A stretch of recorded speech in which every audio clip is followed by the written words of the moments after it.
The sixth book.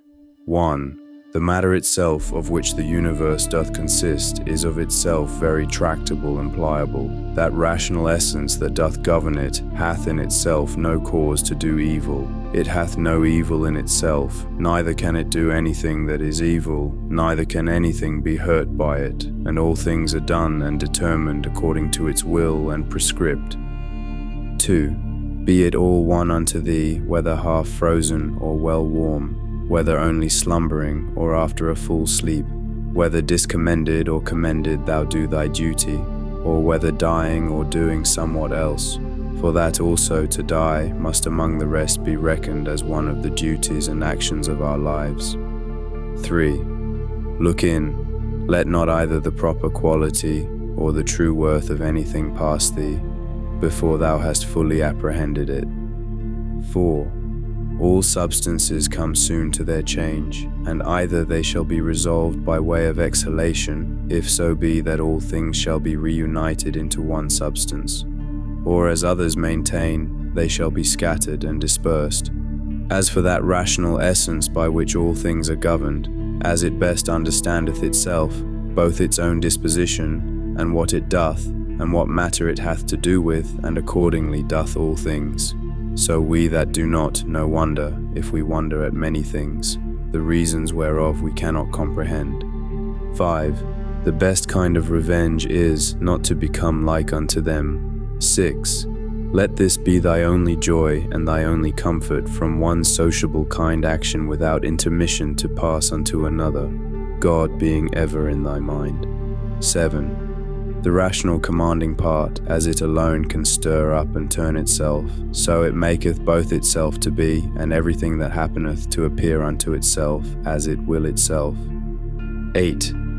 According to the nature of the universe, all things particular are determined, not according to any other nature, either about compassing and containing, or within, dispersed and contained, or without depending. Either this universe is a mere confused mass and an intricate context of things, which shall in time be scattered and dispersed again, or it is an union consisting of order and administered by providence. If the first, why should I desire to continue any longer in this fortuite confusion and commixtion, or why should I take care for anything else, but that as soon as may be, I may be earth again? And why should I trouble myself any more whilst I seek to please the gods? Whatsoever I do, dispersion is my end, and will come upon me whether I will or no. But if the latter be, then am not I religious in vain, then will I be quiet and patient, and put my trust in him who is the governor of all. 9. Whensoever by some present hard occurrences thou art constrained to be in some sort troubled and vexed, return unto thyself as soon as may be, and be not out of tune longer than thou must needs. For so shalt thou be the better able to keep thy part another time, and to maintain the harmony, if thou dost use thyself to this continually. Once out, presently to have recourse unto it, and to begin again. 10. If it were that thou hadst at one time both a stepmother and a natural mother living, thou wouldst honour and respect her also. Nevertheless, to thine own natural mother would thy refuge and recourse be continually. So let the court and thy philosophy be unto thee.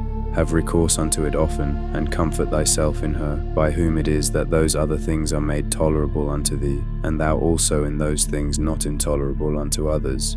11. How marvellous useful it is for a man to represent unto himself meats, and all such things that are for the mouth, under a right apprehension and imagination, as for example, this is the carcass of a fish, this of a bird, and this of a hog, and again more generally, this falernum, this excellent highly commended wine, is but the bare juice of an ordinary grape, this purple robe, but sheep's hairs, dyed with the blood of a shellfish. So for coitus, it is but the attrition of an ordinary base entrail, and the excretion of a little vile snivel with a certain kind of convulsion, according to Hippocrates his opinion. How excellent useful are these lively fancies and representations of things, thus penetrating and passing through the objects, to make their true nature known and apparent. This must thou use all thy life long and upon all occasions, and then especially when matters are apprehended as of great worth and respect. Thy art and care must be to uncover them, and to behold their vileness, and to take away from them all those serious circumstances and expressions under which they made so grave a show. For outward pomp and appearance is a great juggler, and then especially art thou most in danger to be beguiled by it, when, to a man's thinking, thou most seemest to be employed about matters of moment. 12. See what Crates pronounceth concerning Xenocrates himself. 13. Those things which the common sort of people do admire are most of them such things as are very general, and may be comprehended under things merely natural, or naturally affected and qualified, as stones, wood, figs, vines, olives. Those that be admired by them that are more moderate and restrained are comprehended under things animated, as flocks and herds. Those that are yet more gentle and curious, their admiration is commonly confined to reasonable creatures only, not in general as they are reasonable, but as they are capable of art, or of some craft and subtile invention, or perchance barely to reasonable creatures, as they that delight in the possession of many slaves. But he that honors a reasonable soul in general, as it is reasonable and naturally sociable, doth little regard anything else, and above all things is careful to preserve his own in the continual habit and exercise both of reason and sociableness, and thereby doth cooperate with him, of whose nature he doth also participate. God. 14. Some things hasten to be, and others to be no more, and even whatsoever now is, some part thereof hath already perished. Perpetual fluxes and alterations renew the world, as the perpetual course of time doth make the age of the world, of itself infinite, to appear always fresh and new. In such a flux and course of all things, what of these things that hasten so fast away should any man regard, since among all there is not any that a man may fasten and fix upon, as if a man would settle his affection upon some ordinary sparrow living by him, who is no sooner seen than out of sight.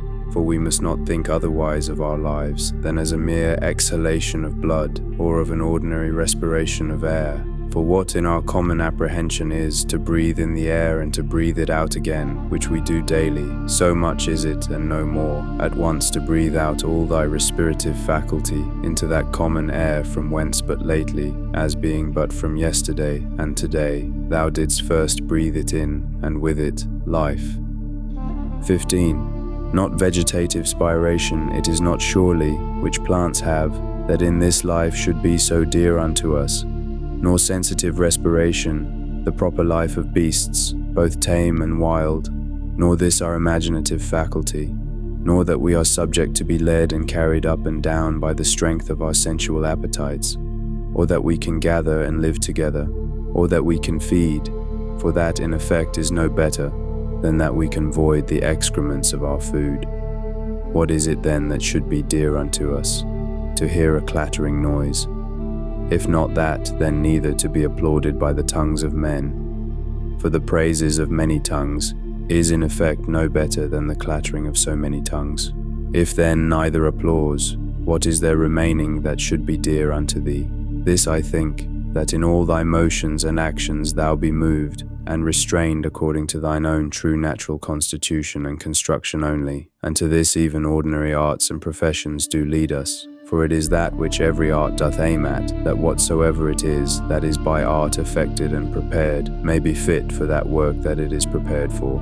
This is the end that he that dresseth the vine, and he that takes upon him either to tame colts or to train up dogs doth aim at. What else doth the education of children, and all learned professions tend unto? Certainly then it is that which should be dear unto us also. If in this particular it go well with thee, care not for the obtaining of other things. But is it so, that thou canst not but respect other things also, then canst not thou truly be free, then canst thou not have self-content, then wilt thou ever be subject to passions, for it is not possible, but that thou must be envious and jealous and suspicious of them whom thou knowest can bereave thee of such things. And again, a secret underminer of them, whom thou seest in present possession of that which is dear unto thee. To be short, he must of necessity be full of confusion within himself, and often accuse the gods, whosoever stands in need of these things. But if thou shalt honor and respect thy mind only, that will make thee acceptable towards thyself, towards thy friends very tractable, and conformable and concordant with the gods, that is, accepting with praises whatsoever they shall think good to appoint and allot unto thee. 16. Under, above, and about are the motions of the elements, but the motion of virtue is none of those motions, but is somewhat more excellent and divine, whose way, to speed and prosper in it, must be through a way that is not easily comprehended.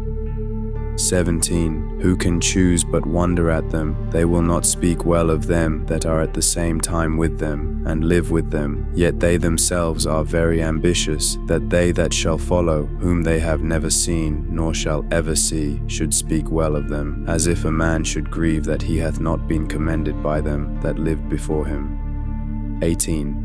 Do not ever conceive anything impossible to man, which by thee cannot, or not without much difficulty be effected. But whatsoever in general thou canst conceive possible and proper unto any man, think that very possible unto thee also.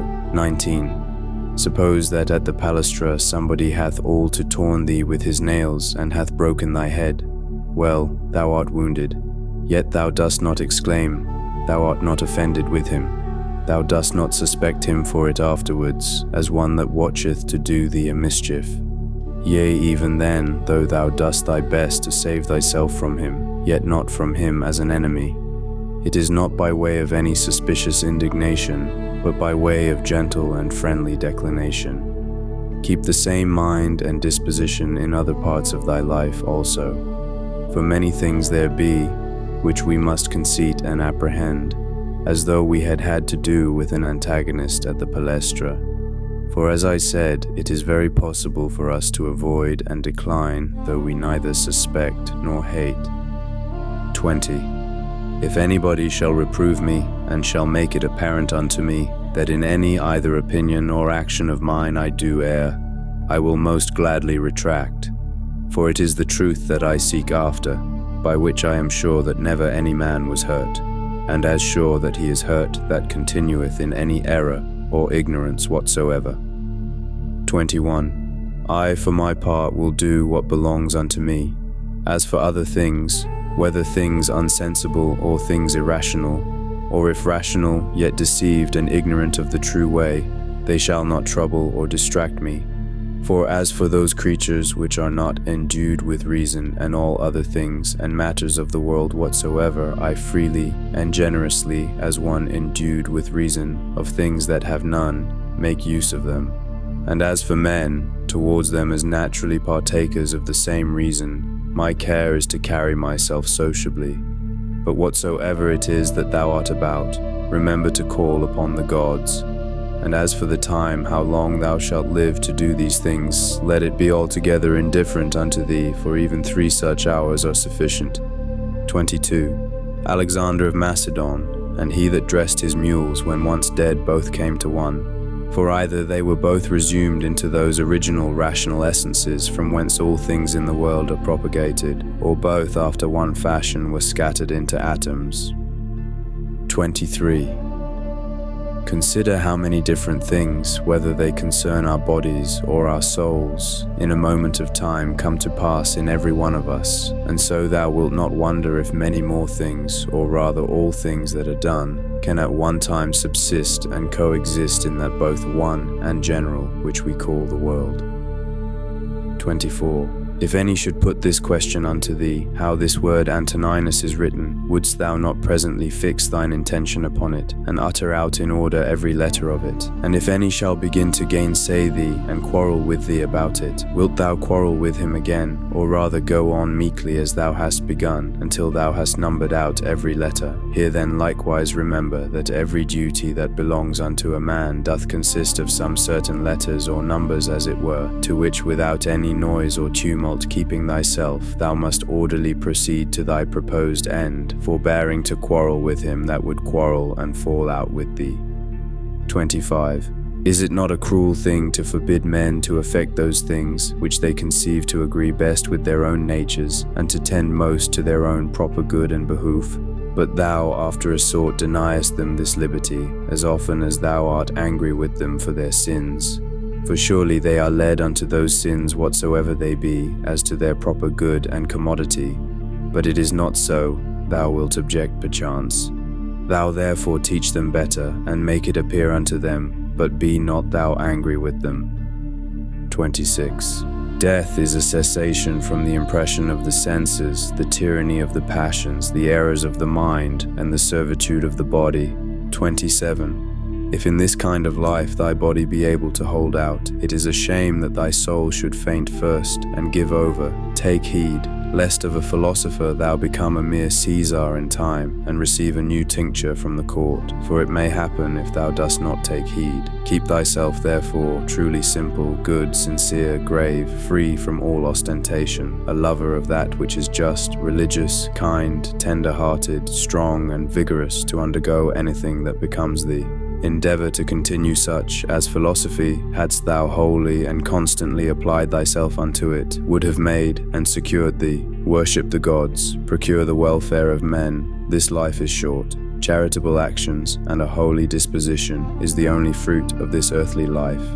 28. Do all things as becometh the disciple of Antoninus Pius.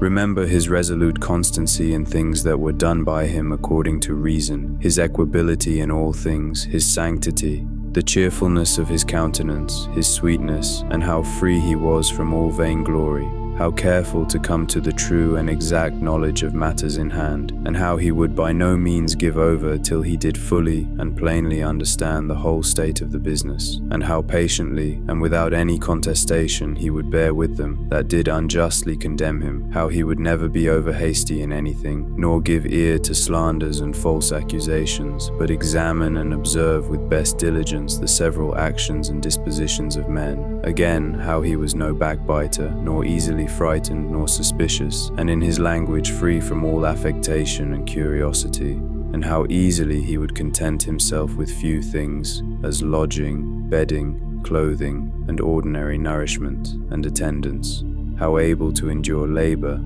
how patient, able through his spare diet to continue from morning to evening without any necessity of withdrawing before his accustomed hours to the necessities of nature, his uniformity and constancy in matter of friendship, how he would bear with them that with all boldness and liberty opposed his opinions, and even rejoice if any man could better advise him, and lastly, how religious he was without superstition. All these things of him remember, that whensoever thy last hour shall come upon thee, it may find thee, as it did him, ready for it in the possession of a good conscience. 29. Stir up thy mind, and recall thy wits again from thy natural dreams and visions, and when thou art perfectly awoken, and canst perceive that they were but dreams that troubled thee, as one newly awakened out of another kind of sleep, look upon these worldly things with the same mind as thou didst upon those that thou sawest in thy sleep. 30. I consist of body and soul. Unto my body all things are indifferent, for of itself it cannot affect one thing more than another with apprehension of any difference. As for my mind, all things which are not within the verge of her own operation are indifferent unto her, and for her own operations, those altogether depend of her, neither does she busy herself about any, but those that are present. For as for future and past operations, those also are now at this present indifferent unto her. 31. As long as the foot doth that which belongeth unto it to do, and the hand that which belongs unto it, their labour, whatsoever it be, is not unnatural. So a man, as long as he doth that which is proper unto a man, his labour cannot be against nature. And if it be not against nature, then neither is it hurtful unto him. But if it were so that happiness did consist in pleasure, how came notorious robbers, impure abominable livers, parricides and tyrants, in so large a measure to have their part of pleasures? 32. Dost thou not see how even those that profess mechanic arts, though in some respect they be no better than mere idiots, yet they stick close to the course of their trade, neither can they find in their heart to decline from it, And is it not a grievous thing that an architect or a physician shall respect the course and mysteries of their profession more than a man the proper course and condition of his own nature, reason which is common to him and to the gods? 33.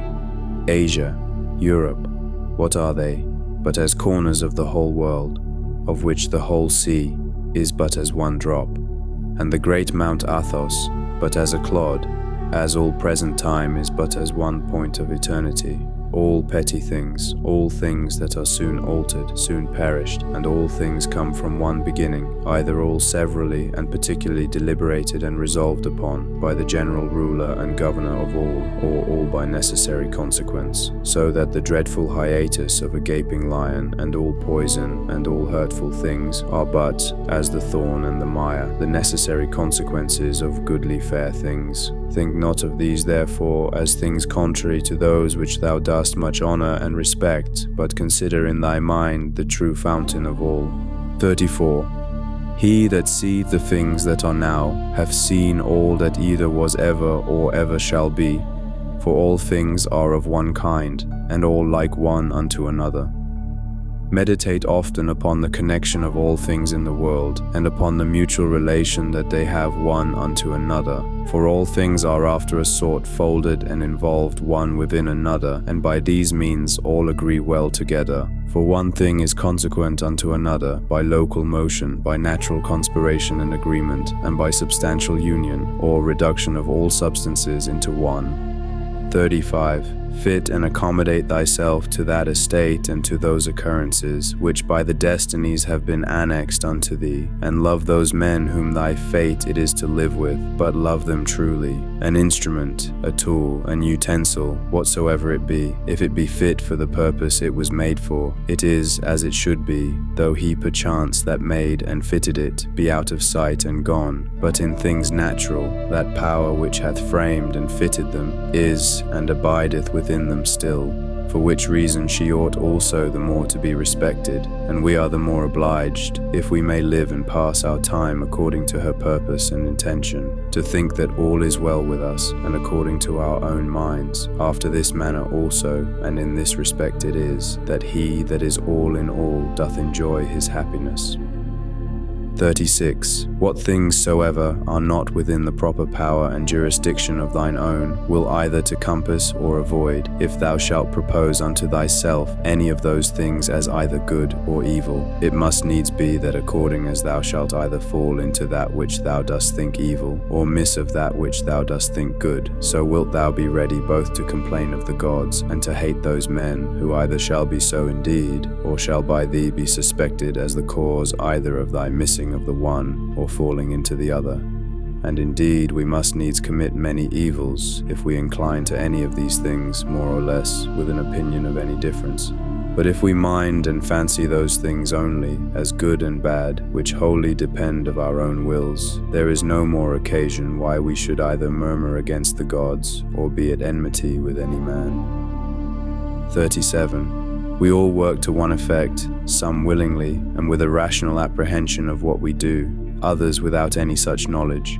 As I think Heraclitus in a place speaketh of them that sleep, that even they do work in their kind, and do confer to the general operations of the world. One man therefore doth cooperate after one sort, and another after another sort. But even he that doth murmur, and to his power doth resist and hinder, even he as much as any doth cooperate, for of such also did the world stand in need. Now do thou consider among which of these thou wilt rank thyself. For as for him who is the administrator of all, he will make good use of thee whether thou wilt or no, and make thee, as a part and member of the whole, so to cooperate with him, that whatsoever thou doest shall turn to the furtherance of his own counsels and resolutions. But be not thou for shame such a part of the whole, as that vile and ridiculous verse, which Chrysippus in a place doth mention, is a part of the comedy.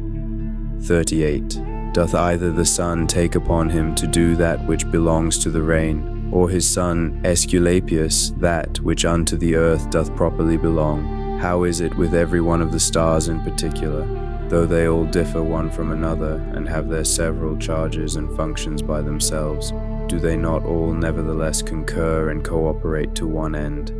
39. If so be that the gods have deliberated in particular of those things that should happen unto me, I must stand to their deliberation as discreet and wise. For that a god should be an imprudent god is a thing hard even to conceive. And why should they resolve to do me hurt? For what profit either unto them or the universe, which they specially take care for, could arise from it? But if so be that they have not deliberated of me in particular, certainly they have of the whole in general, and those things which in consequence and coherence of this general deliberation happen unto me in particular, I am bound to embrace and accept of. But if so be that they have not deliberated at all, which indeed is very irreligious for any man to believe, for then let us neither sacrifice nor pray nor respect our oaths, neither let us any more use any of those things which we persuaded of the presence and secret conversation of the gods among us, daily use and practice. But, I say, if so be that they have not indeed either in general or particular deliberated of any of those things that happen unto us in this world, yet God be thanked, that of those things that concern myself, it is lawful for me to deliberate myself, and all my deliberation is but concerning that which may be to me most profitable. Now that unto every one is most profitable, which is according to his own constitution and nature. And my nature is to be rational in all my actions, and as a good and natural member of a city and commonwealth, towards my fellow members ever to be sociably and kindly disposed and affected. My city and country as I am Antoninus is Rome, as a man the whole world. Those things therefore that are expedient and profitable to those cities are the only things that are good and expedient for me. 40. Whatsoever in any kind doth happen to anyone is expedient to the whole, and thus much to content us might suffice that it is expedient for the whole in general. But yet this also shalt thou generally perceive, if thou dost diligently take heed, that whatsoever doth happen to any one man or men. And now I am content that the word expedient should more generally be understood of those things which we otherwise call middle things, or things indifferent, as health, wealth, and the like. 41. As the ordinary shows of the theatre and of other such places, when thou art presented with them, affect thee, as the same things still seen, and in the same fashion, make the sight ingrateful and tedious, so must all the things that we see all our life long affect us. For all things, above and below, are still the same, and from the same causes. When then will there be an end? 42. Let the several deaths of men of all sorts and of all sorts of professions and of all sorts of nations be a perpetual object of thy thoughts, so that thou mayest even come down to Philistio, Phoebus, and Origanion, pass now to other generations. Thither shall we after many changes, where so many brave orators are, where so many grave philosophers, Heraclitus, Pythagoras, Socrates, where so many heroes of the old times, and then so many brave captains of the latter times, and so many kings. After all these, where Eudoxus, Hipparchus, Archimedes, where so many other sharp, generous, industrious, subtile, peremptory dispositions, and among others, even they that have been the greatest scoffers and deriders of the frailty and brevity of this our human life, as Menippus and others, as many as there have been such as he. Of all these consider that they long since are all dead and gone, and what do they suffer by it? Nay, they that have not so much as a name remaining, what are they the worse for it? One thing there is, and that only, which is worth our while in this world, and ought by us much to be esteemed, and that is, according to truth and righteousness, meekly and lovingly to converse with false and unrighteous men. 43.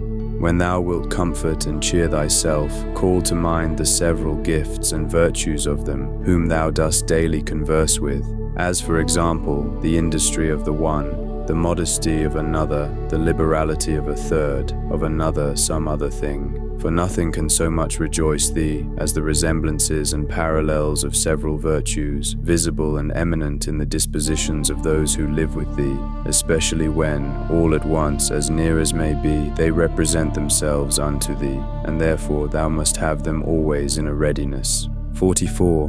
Dost thou grieve that thou dost weigh but so many pounds, and not 300 rather? Just as much reason hast thou to grieve that thou must live but so many years, and not longer. For as for bulk and substance thou dost content thyself with that proportion of it that is allotted unto thee, so shouldst thou for time. 45. Let us do our best endeavors to persuade them, but however, if reason and justice lead thee to it, do it, though they be never so much against it. But if any shall by force withstand thee, and hinder thee in it, convert thy virtuous inclination from one object unto another, from justice to contented equanimity and cheerful patience, so that what in the one is thy hindrance, thou mayest make use of it for the exercise of another virtue. And remember that it was with due exception and reservation that thou didst at first incline and desire, for thou didst not set thy mind upon things impossible. Upon what then? That all thy desires might ever be moderated with this due kind of reservation. And this thou hast, and mayest always obtain, whether the thing desired be in thy power or no. And what do I care for more, if that for which I was born and brought forth into the world, to rule all my desires with reason and discretion, may be? 46. The ambitious supposeth another man's act, praise and applause to be his own happiness, the voluptuous his own sense and feeling, but he that is wise his own action. 47. It is in thy power absolutely to exclude all manner of conceit and opinion as concerning this matter, and by the same means to exclude all grief and sorrow from thy soul. For as for the things and objects themselves, they of themselves have no such power, whereby to beget and force upon us any opinion at all. 48. Use thyself when any man speaks unto thee, so to hearken unto him, as that in the interim thou give not way to any other thoughts, that so thou mayest, as far as is possible, seem fixed and fastened to his very soul, whosoever he be that speaks unto thee. 49. That which is not good for the beehive cannot be good for the bee. L. Will either passengers or patients find fault and complain, either the one if they be well carried, or the others if well cured? Do they take care for any more than this? The one that their shipmaster may bring them safe to land, and the other that their physician may effect their recovery. 51. How many of them who came into the world at the same time when I did are already gone out of it? 52. To them that are sick of the jaundice, honey seems bitter, and to them that are bitten by a mad dog, the water terrible, and to children a little ball seems a fine thing. And why then should I be angry? Or do I think that error and false opinion is less powerful to make men transgress than either choler, being immoderate and excessive to cause the jaundice, or poison to cause rage? 53. No man can hinder thee to live as thy nature doth require. Nothing can happen unto thee, but what the common good of nature doth require. Live what manner of men they be whom they seek to please, and what to get, and by what actions, how soon time will cover and bury all things, and how many it hath already buried.